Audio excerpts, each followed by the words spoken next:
Vers notre invité ici dans ce studio et sur ce plateau, Paul Moussa Diawara. Il est le président du mouvement des patriotes pour le développement, parti membre de la CODEC. Cela faisait longtemps qu'il s'était fait rare dans les médias. Pour quelles raisons? Mais d'abord, une première fois dans ce studio et sur ce plateau, l'impression. Merci à l'équipe de journalistes de Joma FM de m'avoir donné l'opportunité. Et Joma TV. Joma TV, excusez-moi. Non, tous les deux. D'accord, Joma voilà. TV, Joma FM, voilà. Pour l'opportunité qui m'est offerte et de passer dans vos studios. J'ai une impression excellente, une très bonne impression. Je vois qu'il y a du chemin qui a été fait dans le cadre de l'évolution de la presse en Guinée, il faut le dire. Vous savez, aucune œuvre humaine n'est parfaite. Mais aujourd'hui, avec le président Alpha Condé et le RPG Arc-en-Ciel au pouvoir, vous voyez que nous sommes... Ça a déjà commencé. Nous sommes, je vous l'ai dit, sans langue de bois. Mais vous n'êtes pas à l'initiative de la libéralisation des ondes, de toutes les façons. Vous savez, la libéralisation pouvait ne pas... se poursuivre. Il est mieux placé pour le savoir parce qu'il est un patron de médias. Elle pouvait, l'initiative certainement ne vient pas de nous, mais nous contribuons aujourd'hui à l'évolution de cette initiative-là. Et aujourd'hui, le paysage avec une arc caporalisée selon les professionnels des médias. Ça n'engage que vous. On parle de l'initiative qui est en train de prospérer. Ce que je suis en train de vous dire, il dit que l'initiative est en train de prospérer. L'initiative est en train de prospérer. On peut opposer à cela le cri de cœur de aujourd'hui, certains journalistes. La presse sénégalaise n'est pas plus démocratique que la presse guinéenne.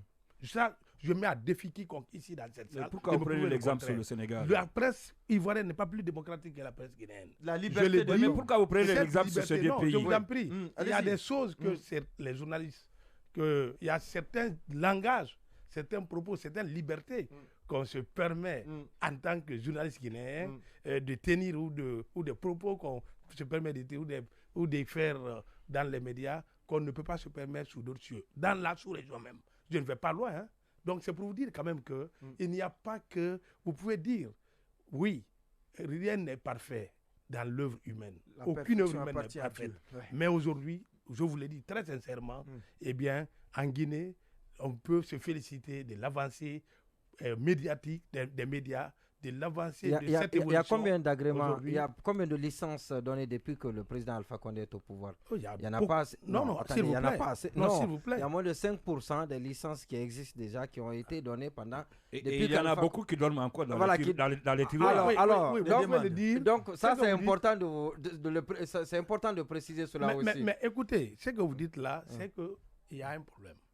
C'est que les médias, très sincèrement, l'accompagnement que le gouvernement du président Alpha Condé fait pour les médias, quel accompagnement? L'accompagnement, vous le savez. Non, je ne sais pas, parce que vous recevez... Vous parlez de la subvention. La subvention, ça existe depuis. Il a trouvé la subvention en place. Oui, mais la subvention... Quel autre accompagnement? Nous voulons le savoir. Quel autre accompagnement? C'est que je suis en train de vous dire. L'accompagnement, c'est que la somme n'est plus la même. Mais si vous mettez la pression, il ne pourra pas répondre. La somme n'est plus la même. Non, mais vous allez souffrir de la somme n'est plus la même. Compliqué, là. La somme n'est plus la même. En tout cas, on était à un montant. Aujourd'hui, c'est revu à la hausse. Ce n'est plus le même montant. Non. Elle a été revue à la baisse. À la baisse plutôt. Elle a été revue à la baisse. Sauf que le taux d'échange aussi a... Monsieur Paul Moussa Diawara, le montant a été revu à la baisse. Et pourquoi? Oui, mais justement, c'est parce que c'est en contradiction avec ce que vous dites. L'explosion de la presse en Guinée, je veux dire que l'évolution de la presse en Guinée, il y a plus de presse en Guinée que dans beaucoup de pays de la sous-région. Ça montre déjà la vitalité démocratique. Ça montre, n'est-ce pas, l'esprit d'ouverture que le régime en place. D'accord, on va avancer. Maintenant, longtemps, vous étiez tellement accro à la presse à un moment donné. Moi-même, je suis de la presse. Oui. Un patron de médias. Oui. Pourquoi ce silence sabbatique observé? Il est sabbatique? Il était sabbatique? Non, bon, voilà. Écoutez, vous savez, ce n'est pas un silence comme vous le pensez. Vous savez, je suis homme de médias, c'est vrai, mais je suis un homme politique. Vous savez, en ce qui concerne mon parti, nous sommes, je rappelle, membres de la mouvance présidentielle et aller donc au RPG Arc-en-Ciel. Donc, nous sommes dans une dynamique, une équipe où, bien entendu, quand il est question de parler de la vie de la nation, les sujets importants, il y a bien entendu, il est important de ne pas faire des sorties hasardeuses, mais plutôt de se référer. C'est cela aussi, la discipline dans la mouvance présidentielle. Mais est-ce que ce silence n'était pas plutôt consécutif au démêlé judiciaire que vous avez eu récemment, notamment par rapport à la gestion à l'OGP? Non, c'était pas, au moment où je vous parle, c'était une procédure qui ne m'enlevait aucun droit. Je jouis de mes droits civiques et politiques. Je peux être électeur, je peux être éligible. Mais je pense que ça n'a aucun rapport avec cela. Donc, de ce point de vue, si je reviens encore vers vous, vous-même, vous savez que nous sommes dans une dynamique des élections où je dois jouer ma partition en tant que président d'un MPD, parti à l'ORPG. Au contraire, on peut penser par exemple que vous voulez profiter de cette occasion pour regagner l'élan qui était le vôtre avant ces démêlés-là.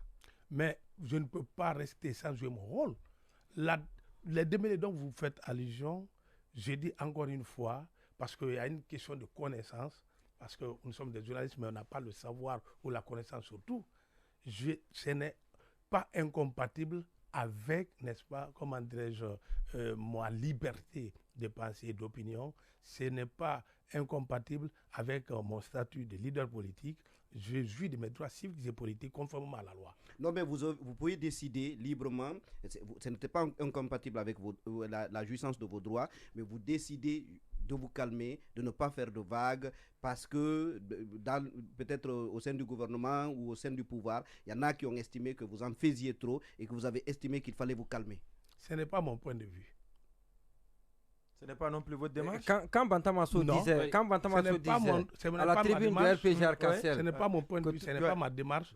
Je suis un allié et un allié doit jouer son rôle. Vous aurez dû fondre votre parti dans RPG Arc-en-Ciel. Je ne peux pas me taire, m'asseoir, dire que je suis allié et faire sans jouer votre partition. Alors, rien faire. Oui, je dois jouer ma partition. Quand Bantamasso a dit à la tribune de RPG Arc-en-Ciel que tous ceux qui ne sont pas avec nous sont contre nous, c'est-à-dire que c'était d'accepter de partir sur la liste du RPG Arc-en-Ciel lors des communales. Et vous avez décidé, vous, de voler de vos propres ailes. Est-ce que cela n'est pas en quelque sorte lié à tout ce que vous avez certainement subi plus tard? Et parce que vous avez décidé, vous vous êtes dit, donc je suis capable désormais d'aller, de voler de mes propres ailes.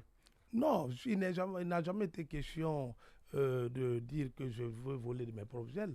Les élections communales, les élections, donnez-moi le temps, souffrez de m'écouter, je n'ai jamais dit que je vole de mes propres ailes dans un cadre où il y a un ensemble, où il y a une équipe. Mais il était question que vous veniez sur la liste, que vous partiez sur la liste de RPG Arc-en-Ciel. C'est une volonté de mon parti, une volonté qui nous a toujours animés. Nous sommes membres à part entière de la mouvance présidentielle du RPG Arc-en-Ciel et donc, il n'a pas été question. Moi-même, j'ai été directeur de campagne de ces communales et communautaires du 4 février 2018 qui sont passés et c'était à Matoto. Donc, on n'a pas présenté des listes parce que notre vision, c'est celle, nous la partageons avec la vision des RPG Arc-en-Ciel. Vous étiez sur la liste des RPG Arc-en-Ciel. On était sur la liste des RPG Arc-en-Ciel. Et pourquoi vous n'avez pas été à l'Assemblée? Parce que vous auriez pu être à l'Assemblée nationale. Est-ce que c'est encore lié à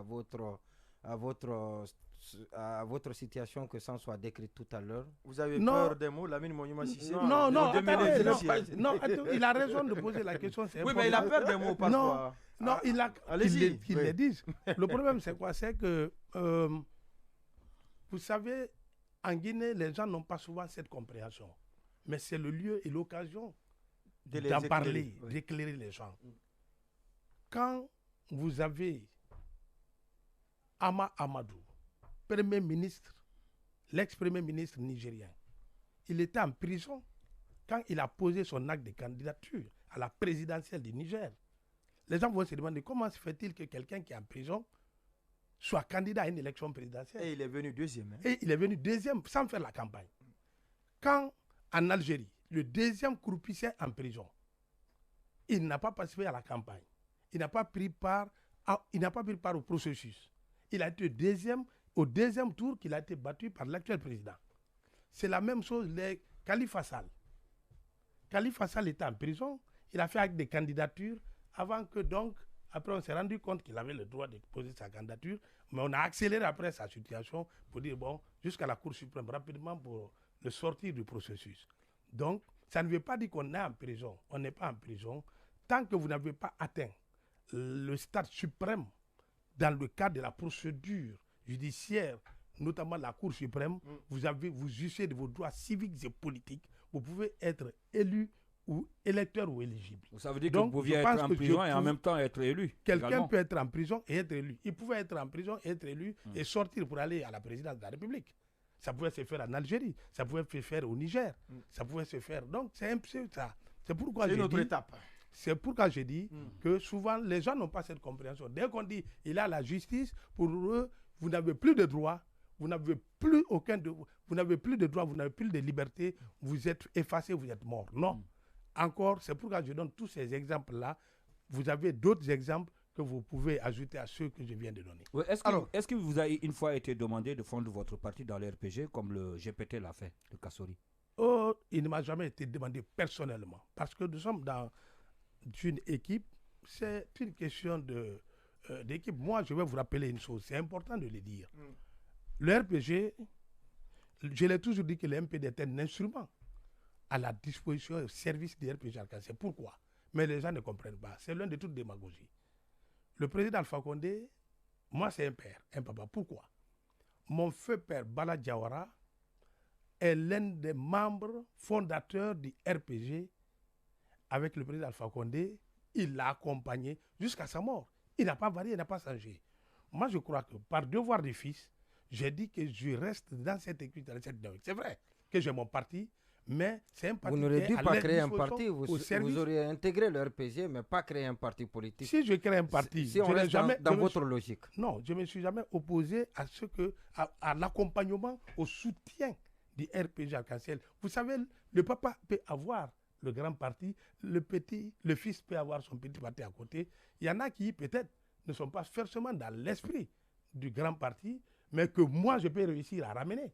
C'est là aussi l'atout et l'avantage d'être allié. Et si le petit prend la posture de dauphin, qui n'est pas chose à discuter sur le grand, est-ce que cela ne peut pas vous valoir ce que vous a valu? Quelle posture de dauphin? Oui, avec la posture que vous avez prise, nous savions que c'était une posture... À un moment donné, Paul Moussa Diawara en Guinée, à Conakry, c'était une posture... C'est tout un cortège. C'était une posture de dauphin. Non, écoutez, c'est pas vrai. C'est vous qui vous savez la presse, ne jetez pas l'huile sur le feu.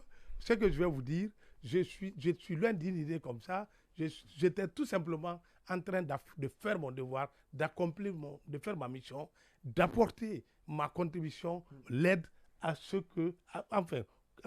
à mon père, au RPG, et comme je devais le faire.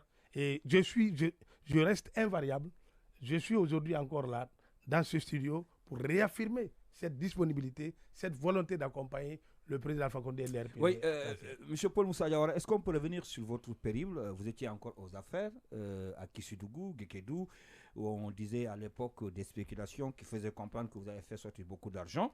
Et d'ailleurs, certains pensent même que c'est ce qui pourrait être à l'origine de vos ennuis. Tout cela, quel était l'objectif de ce périple? Vous savez de quel périple parlez-vous? Vous avez fait des sorties, quel contexte? À des tournées à Kissidougou, l'implantation certainement de votre parti à l'intérieur du pays, précisément à Kissidougou et à Guékédou. Non, d'abord, je voudrais vous dire que je ne commande pas les rumeurs et les... Non, mais c'est des rumeurs. Ce ne sont pas des rumeurs.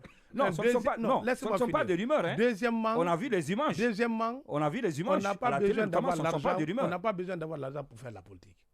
C'est vrai que c'est important. Mais il y en a qui ont l'argent, mais ils n'ont pas la foule. Les gens ne les aiment pas. Et là, je m'envoie ici là de l'UDG, c'est ça? Ça n'engage que vous. Non. Moi, ce que je veux dire, il y en a qui ont l'argent, mais ils ne peuvent pas drainer la foule, drainer le monde. Vous savez, les Guinéens, on peut dire ce qu'on peut dire, mais les Guinéens connaissent, le peuple de Guinée connaît les uns et les autres. Donc vous, c'était pas de l'argent, vous étiez tout simplement aimé, c'est ça? Mais pourquoi pas? Vous savez, quand vous êtes être en bon terme avec les gens, en termes de comportement, de disponibilité, de volonté, de vision et d'autres, je crois que c'est la meilleure politique. Parce que vous pouvez avoir tout l'or et l'argent du monde, mais les gens ne vous accompagnent pas. Donc sinon, en 2010, il faut le dire, et ça c'est la réalité, en 2010, l'argent que l'UFDG avait, le RPG n'avait pas cet argent. Il faut se dire la vérité. Sauf que vous, donc, encore une fois, on dit au RPG que c'est quand vous avez eu l'argent que vous avez commencé, comme il a dit, à drainer la foule. Avant, vous étiez RPG. Quand vous avez l'argent, vous avez créé votre parti. Je n'ai pas créé le parti après. Non. Ça, c'est une erreur. Ok, d'accord. Je vais donner l'information. Le MPD est créé le 19 mars 2000. Oui, mais il y a un objectif. Le RPG est créé le 19 mars 2009. Ça, c'était sous le CNDD. Donc, c'est un parti qui n'a pas été créé quand je suis arrivé à 2000. Mais qu'on ne connaissait pas. Vous étiez déjà membre? Il n'était pas connu. Non, je n'étais pas en Guinée, j'étais diplomate en poste à Rome. Donc, en droit devoir de réserve, je ne pouvais pas le mettre sur la scène politique. Monsieur Paul Moussa Diawara, au cours de la première conférence de presse bilan de la première année de Dr Kassory Fofana, Premier ministre, il a présenté votre condamnation, quand je dis condamnation, toutes les condamnations qui avaient été prononcées à l'occasion, comme le symbole de la lutte contre la corruption qu'il menait à l'époque, la bataille contre la corruption qu'il menait à l'époque. Comment est-ce que vous réagissez à ces propos-là? Je ne commande pas cette déclaration. Parce que vous avez peur de Kassory? D'accord. Non. Est-ce que vous estimez que vous avez été certainement... injustement condamné donc? Non, pas injustement. Non, alors moi je vous pose cette question. Ah ok, d'accord. Vous avez été injustement condamné? Je ne réponds pas non plus à cette question. D'accord, allez-y. Finalement, c'est... Mais pourquoi? Est-ce que vous... C'est un droit. Oui, c'est un droit de ne pas okay. répondre. Ça, il a tout son droit. Et ça, je le garantis dans ce studio. Allez-y, Lamine. Alors, est-ce que vous avez le sentiment aujourd'hui d'être un bouc émissaire ou d'être celui qui a été sacrifié à cause de, je réitère, à cause du galon que l'homme a pris, à un moment donné, mais pas pour la lutte contre la corruption, et parce que ça ne s'est limité qu'à vous? Je vous laisse la responsabilité de cette réflexion. D'accord. Alors, Alpha Condé, candidat à la présidentielle de 2020, beaucoup de personnes avaient dit, en tout cas ceux qui sont au sein du Front National pour la défense de la Constitution, avaient estimé à l'époque que la modification de la Constitution ne visait qu'un seul objectif, maintenir Alpha au pouvoir. Aujourd'hui, ils ont raison ou pas? Non, écoutez, vous savez, c'est une question normative. Ça dépend de là où on se place. L'opposition est dans cette position telle que vous venez de dire. Je me demande si vous n'êtes pas membre d'un parti politique. Pas l'opposition, parce que ce que vous dites là, c'est la position de l'opposition. Mais ce que je peux vous dire, ce n'est pas pour maintenir... Non. Et à l'époque, on a toujours brandi le slogan selon lequel le concerné ne s'était pas encore prononcé. Oui. C'est un procès d'intention. Aujourd'hui, est-ce que l'histoire n'est pas en train de leur donner raison? Non. Ah bon? Non, pas du tout. Allez-y donc. Monsieur le président Alpha Condé est candidat. Vous savez, la réforme constitutionnelle, c'est une nécessité dans la vie de chaque démocratie.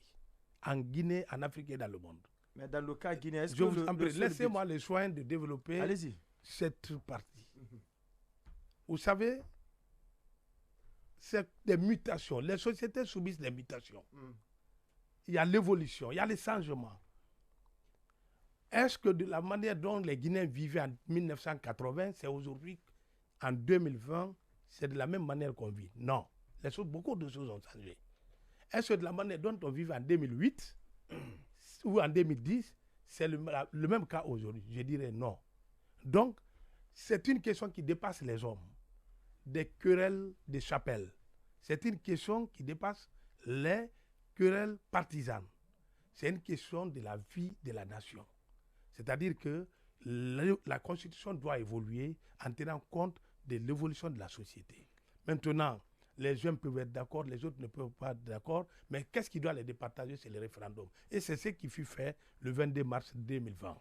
Et le peuple s'est prononcé en faveur du changement de la Constitution Non, mais et qui permet donc au président actuel, monsieur le président Alpha Condé, de se représenter parce qu'il n'a pas pris une ordonnance pour décréter cette réforme, mais plutôt c'était l'expression de la volonté populaire du peuple souverain du 2 octobre 1958. Oui, non, mais en fait, le problème ne se posait pas au niveau du référendum, au niveau de l'évolution de la Constitution adaptée au contexte. Le problème, parce qu'il était permis de procéder à cette évolution par le biais d'une révision qui, celle-là, empêchait le président de la République de briguer un nouveau mandat. Et si on est allé à un changement global, c'était pour permettre de remettre les compteurs à gérer. C'est ce que les gens ont pensé. Et aujourd'hui, à la limite, ils ont raison. Parce que tous les changements opérés, on aurait pu les opérer par le biais d'une révision. Non. Vous savez, quand on parle de cette réforme, les gens ne visent que deux choses. Justement, la limitation du mandat. Or, on ne peut pas faire la révision. Parce que c'était ça l'objectif. Non, pas du tout. Non, c'était ça l'objectif. Pas du tout. Vous pensez que c'est ça seulement? Combien d'articles ont été revus? Combien d'articles qu'on aurait pu réviser par le biais d'une modification? Non. Mais il y a plusieurs voies. On ne peut pas se contenter seulement par le biais de la révision. Si on le fait par le référendum pour donner un caractère démocratique, pluraliste, un caractère démocratique, c'est-à-dire au choix du peuple de Guinée, il était possible. C'était bien possible que le 22 mars, que les Guinéens disent non à cette constitution. Mais ils ont dit oui. Alors donc, moi je crois qu'il faut s'inscrire dans ce cadre-là.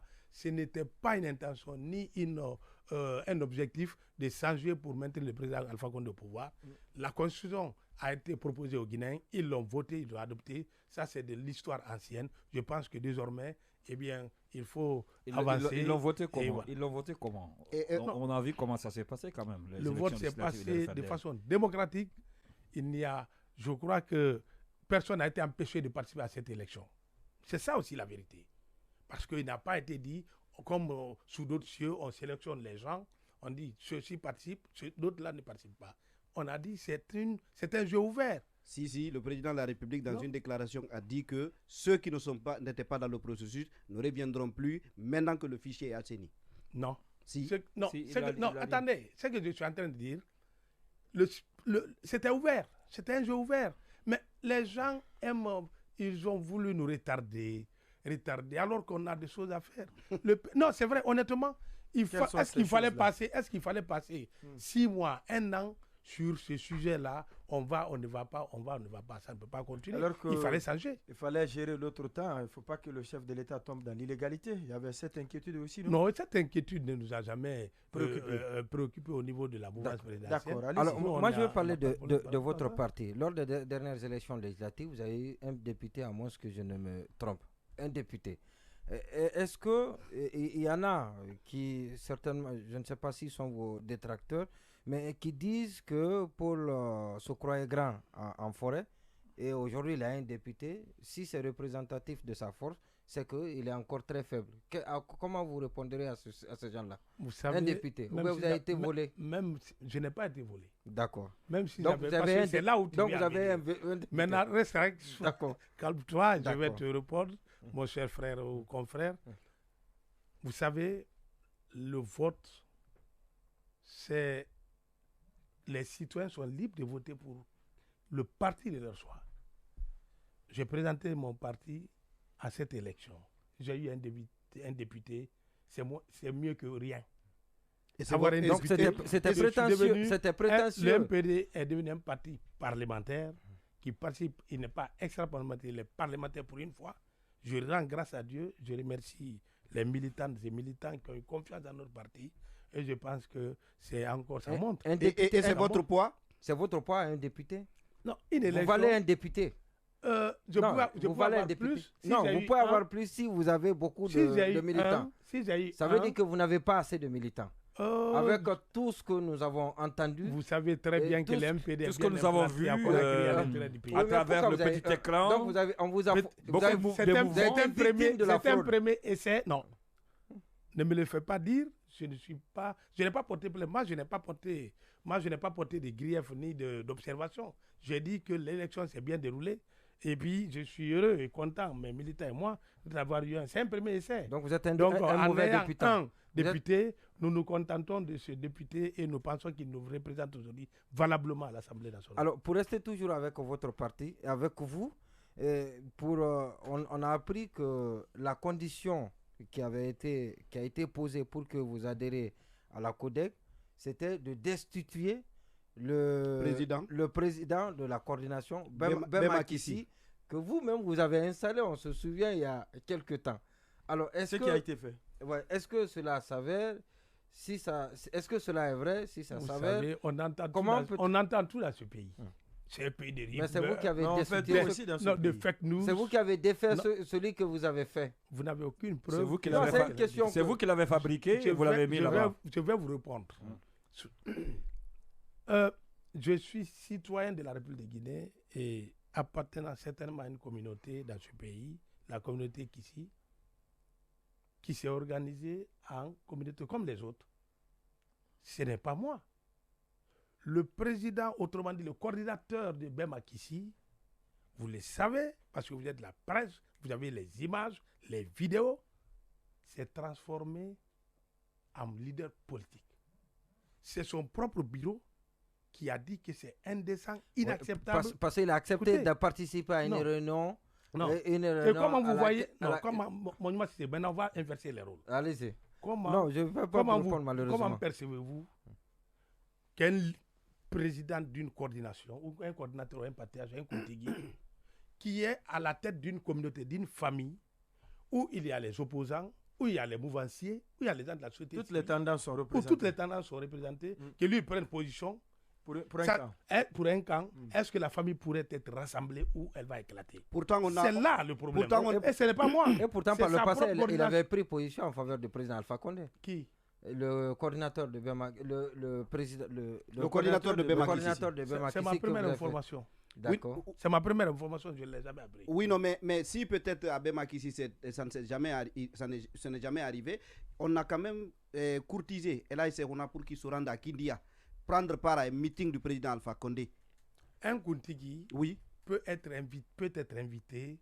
Ça ne veut pas dire qu'il est partisan. Non, à un meeting politique. Non. À un meeting politique. Je dis qu'un Kuntigui, on voit sa loi ici, à la tête des capots sur Ousmane Baldé, avec le FNDC, derrière celui de Diallo. On le voit. Ça, c'est des choses mais ce n'est pas normal de la part d'un Kuntigui d'aller manifester, dire à bas le troisième mandat, ou bien dire non, on voulait contre tel. Ce n'est pas le rôle d'un Kuntigui, parce que ça casse la communauté. Non, mais je veux dire parce que la communauté n'est pas seulement l'opposition, la communauté, il y a des opposants, il y a des bouvanciers, il y a tout dedans. Non, mais je veux dire donc, un Kuntigui, les autres membres peuvent être politiques.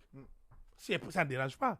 Mais un Kuntigui qui est l'expression, n'est-ce pas, c'est un bon exemple du rassemblement, de la cohésion, et qui est au-dessus de la mêlée politique. Quand lui, il se met sur les t-shirts, il avait sa photo sur les t-shirts derrière avec un slogan. Ensuite, sur les affiches, les banderoles. Mais qui ça? Le Kuntigui de la communauté qui de Bema Kissi. Donc, les autres l'ont interpellé à plusieurs reprises. D'après leur explication, il n'a pas voulu comprendre, il les driblait. Il participait aux réunions à Tanene. Vous n'avez joué aucun rôle. Vous n'avez joué aucun rôle dans sa destitution. Je suis politique, je suis pas. Ils sont apolitiques, moi je suis politique. On dit que c'est vous, qui avez regroupé. Pourtant, c'est vous qui êtes accusé, hein, monsieur Paul. Vous avez regroupé des Kissiens et vous avez décidé du sort de coordinateur. Ce que je vais vous dire, le bassin Kissien, ce n'est pas seulement Guéguédou Kissou, ça va Kobi, Koro, jusqu'à partout en Guinée. C'est la troisième démographie de ce pays. Elle est très importante. Mais ce que je vais dire, ce n'est pas moi qui commande tous ces gens-là. Moi, je suis un citoyen de la communauté. Maintenant, personne ne m'a jamais vu dire quoi que ce soit. Oui, mais c'était un coordinateur controversé et le soutien qu'il avait, c'était vous. Vous étiez le plus grand soutien de ce coordinateur. Ce coordinateur-là a été mis en place par ses pairs. Je vais vous rappeler c'est vous qui l'avez mis en place il y a quelques années. Non, je ne l'ai pas mis en place. J'ai participé à une invitation. J'ai répondu à une invitation. Comme tous les autres fils du terroir ici, ils ont été invités. On dit que c'est vous à l'époque qui avez financé la cérémonie. Non. La cérémonie d'élection, la cérémonie à l'occasion de laquelle le coordinateur a été investi. Monument, je vous explique. Oui. Fils du terroir, Kuntigi par exemple, le Sotikamo de Kankan, ou de la Haute-Guinée, ou le Halpoulard, ou bien de Soussou, etc. Quand vous êtes interpellé, sollicité par votre sage, aidez-moi par exemple pour l'eau ou pour la chaise, même en dehors du tout, je crois que le minimum, vous pouvez apporter ça. Si vous en avez la possibilité. Si vous en avez la possibilité. Et c'est ce que vous avez fait. Moi, en tant que fils du terroir, qu'est-ce que j'ai fait? Je suis venu en tant qu'individu, j'avais ma carte, mais j'ai acheté de l'eau pour les gens et de la boisson. C'est tout, en tant que fils du terroir. C'est fait publiquement devant tout le monde à 36 à 109 km. D'accord. Sur le terrain de 109 km. Il y a un internaute qui vous pose cette question. Mais encore une fois, voilà. Admettons qu'Alpha Condé n'était pas candidat. Est-ce que allez-vous porter votre candidature à cette présidentielle? Je ne suis pas encore prêt pour cette aventure. Pourtant, vous êtes à la tête d'un parti politique. Oui, le rôle premier pour la création d'un parti politique, c'est la conquête de l'exercice du pouvoir. Sauf que la forme aujourd'hui, la conquête du pouvoir, il faut avoir les moyens, vous le savez autant que moi. Moi, je n'ai pas les moyens là. Parce qu'honnêtement, entre nous. Mais vous avez dit tout à l'heure que ce n'est pas les moyens qui déterminent l'exercice de la politique. Je parle de la caution, par exemple. 800 millions pour cette année. Ce n'est pas les autres aspects de la politique. Oui, mais ce sont les militants qui doivent cotiser pour payer la caution. Les militants doivent cotiser, bon, c'est vrai, mais 800 millions, ce n'est pas 800 francs. Vous ne voulez pas prendre... C'est pas évident. Vous ne voulez pas prendre le risque de démontrer votre ambition? Non, sans compter que je l'ai dit et je le répète ici à votre micro, dans votre studio, je reste et demeure soutien indéfectible du président Alpha Condé. Mais du RPG auquel mon papa a contribué. Donc il faut fondre votre parti donc dans le RPG. Si le RPG me le demande demain, je le ferai. Non, mais pourquoi ne pas le proposer? Très bien. Pourquoi ne pas le proposer? Mais si le RPG me le demande, ça ne m'a jamais été demandé. Je veux voir quelqu'un qui viendra me dire avec des conditions. Personne ne me l'a jamais dit. Mais je joue quand même mon rôle. Si on vous le demande aujourd'hui, vous allez le faire. La fusion, c'est quoi? Que vous soyez fusionné ou pas, l'essentiel, c'est quoi? C'est d'apporter votre contribution à la dynamique du parti champion, du RPG. Il y en a qui ont fusionné. Mais qu'est-ce qu'ils font aujourd'hui? Qu'est-ce qu'ils apportent? C'est là le problème. Je crois que moi, ça ne pose pas de problème. Si on me demande demain de faire la fusion, je franchirai le pas. Entre votre parti. Comme qui, par exemple? Je n'ai pas compris. Vous avez dit qu'il y a des partis qui ont fusionné, mais qui n'apportent absolument rien. Comme qui, par exemple? Non, je dis un parti peut fusionner et ne rien apporter. C'est ce que je veux dire. Alors, est-ce qu'il y a eu des partis qui ont fusionné et qui n'ont rien apporté? Non, il a dit ça. Vous avez dit qu'il y a des partis qui ont fusionné mais qui n'ont rien apporté. Vous l'avez dit. Mais écoutez, j'ai dit un parti peut fusionner et ne pas apporter quelque chose. Non, vous avez dit ceux qui ont fusionné, qu'est-ce qu'ils ont apporté? Non, non. Oui, c'est ce que vous avez dit. Non, écoutez, mais on va avancer là. C'est moi qui parle. Maintenant, un parti peut fusionner et ne pas apporter. Alors, mais il peut même être un simple militant et apporter beaucoup. Ce qui compte, c'est l'apport. Alors, entre le RPG Arc-en-Ciel et votre parti, le MPD, quand il s'agira d'apporter les soutiens pour la victoire d'un candidat, lequel vous allez choisir? Entre le candidat de MPD et celui de RPG Arc-en-Ciel. Mais je vous ai dit, ne nous ramenez pas en arrière. Non. Si Alpha Condé n'est pas candidat, forcément votre parti va présenter un candidat ou bien vous allez vous aligner derrière le choix de RPG Arc-en-Ciel. C'est pourquoi pas. D'accord. Je pouvais bien le faire. Donc le MPD, c'est l'appendice de RPG Arc-en-Ciel. Mais je l'ai dit avec fierté, je l'ai dit toujours. Et la Mignonuma et les autres, là, les archives existent. J'ai toujours dit que les RPG... je l'ai dit par rapport à quoi? J'ai dit c'est l'histoire qui fait la différence entre les gens. Moi, j'ai vu le président Alpha Condé et mon papa, père à son âme, tout petit, quand j'étais. Donc, ça, c'est un devoir de mémoire et de fils. J'accompagne ce parti par devoir de fils, par devoir par mémoire, c'est-à-dire par gratitude, par reconnaissance et par fidélité et loyauté. Le FNDC parallèlement annonce la reprise de ces manifestations à partir du 29 de ce mois. Qu'est-ce que vous en dites? Moi, je pense que nous sommes dans un pays démocratique. Maintenant, si les autorités accordent la possibilité de faire les manifestations, il n'y a pas de problème. Nous sommes dans une république. Si ce n'est pas accordé, moi je crois qu'il faut... Force doit demeurer à la loi. Force doit rester à la loi. Oui. Est-ce que votre plus grand regret de la gouvernance d'Alpha Condé, ce n'est pas le fait de vous coller un procès à tort ou à raison, je ne sais pas? Écoutez, vous savez, je vais vous dire... Parce que c'est votre plus mauvais souvenir de votre vie. Ou bien il y a plus mauvais que ce procès? Non, le procès... Ou bien ce sont les vicissitudes de la vie. C'est pas un mauvais souvenir. Ne posez pas et répondre, et puis vous répondez à ma place. Le problème, l'homme, quand tu as décidé d'être dans la vie politique, dans la vie politique, il y a ce qui dépend de Dieu, il y a ce qui dépend de l'homme. Je mets ça au compte. Ce n'est pas un mauvais souvenir. Je mets ça au compte de mon destin. Ce n'est pas un mauvais souvenir dans ta vie. Parce que ça m'apporte beaucoup d'expérience. Ce n'est pas un mauvais souvenir. Ce n'est pas un mauvais souvenir. C'est un bon souvenir. Ça m'apporte quand même de l'expérience. Ça m'apporte la connaissance des hommes. Ça m'apporte beaucoup de choses. Je crois que ce n'est pas mauvais. Ça vous pas a question. Est-ce qu'il y a eu de l'acharnement? Ça vous a pas mis Est-ce que vous pensez qu'on s'acharne? Pas de questions. On s'acharne Pas de sur vous. questions. Aucune autre question maintenant. Le mot de la fin. Le mot de la fin, c'est Allez-y. que... Non, permettez-moi. Non, c'est fini déjà. C'est Mais il va répondre c'est terminé. disant son mot de la fin. Allez-y. Allez-y. Le mot de la fin. Acharnement sur vous. Je ne me sens pas du tout sous le coup de l'acharnement. Je suis libre comme citoyen. J'apporte ma contribution aujourd'hui au RPG parce que, encore une fois, si vous ne connaissez pas les relations entre le président Alpha Condé et moi, je voudrais que vous partiez vous renseigner.